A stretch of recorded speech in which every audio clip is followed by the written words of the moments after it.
బాచిపెంట శాంతకుమారి అరకువేలి నియోజకవర్గం నుండి రావడం జరిగింది. నేను ప్రస్తుతం ఏపీ ఆంధ్రప్రదేశ్ రాష్ట్ర ఆదివాసీ కాంగ్రెస్ చైర్పర్సన్గా చేపట్టడం జరిగింది. మరి నేను ఏపీ ఆదివాసీ కాంగ్రెస్ పార్టీ నుండి నేను ఇప్పటికీ 2 సంవత్సరాల నుండి కొనసాగుతున్నాను. నేను ఇదివరలో 2004 సంవత్సరంలోనే ఒక సామాన్య కార్యకర్తగా కాంగ్రెస్ పార్టీలో చేరడం జరిగింది. 2018 వరకు కార్యకర్తగా చేసి అరకువేలి నియోజకవర్గానికి మహిళా కాంగ్రెస్ అధ్యక్షురాలుగా చేపట్టడం జరిగింది. 2019లో ఎమ్మెల్యే నేను కంటెస్ట్ చేయడం జరిగింది.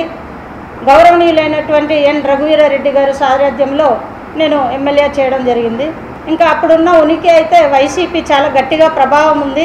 మనం ఎంత ప్రచారం చేసినా వైసీపీ వచ్చే పరిస్థితి ఉండింది. కనుక భయపడకుండా వాళ్ళు వందలాది మంది తెస్తే నేను కూడా ఆ వందలాది మందితో సమానంగా నేను కాంగ్రెస్ పార్టీలో 2019లో కంటెస్ట్ చేయడం జరిగింది. ఆ పార్టీ ఇచ్చిన గౌరవాన్ని నేను కాపాడాలనేసి కాంగ్రెస్ పార్టీ ఎజెండా ఏదైతే ఉందో అది ప్రజలకు చేరే విధంగా నేను బాధ్యత చేపట్టి ఈవెల్ట్ వరకు కొనసాగుతున్నాను.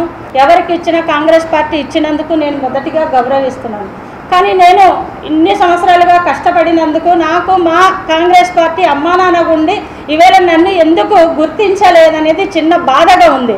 ఆ గుర్తింపును పెద్దలందరూ కూడా ఆశ్రయం ఇచ్చుకొని వాళ్ళు నన్ను ఇంకా నా కోసం ఆలోచన చేసి వాళ్ళు నాకు ముందడుగు వేయిస్తారు. ఈ సంవత్సరం ఇంకా ఎన్నికల్లో నన్ను పిలవాలని నేనైతే ఎదురు చూస్తున్నాను సార్. నేను ఎమ్మెల్యే టికెట్కి అప్లికేషన్ పెట్టాను. సార్ వాళ్ళందరికీ పెద్దలందరికీ కూడా తెలుసు. కానీ వాళ్ళు ఇస్తారని అసంభవంగా నేను ఇప్పటిదాకా ఎదురు చూస్తున్నాను.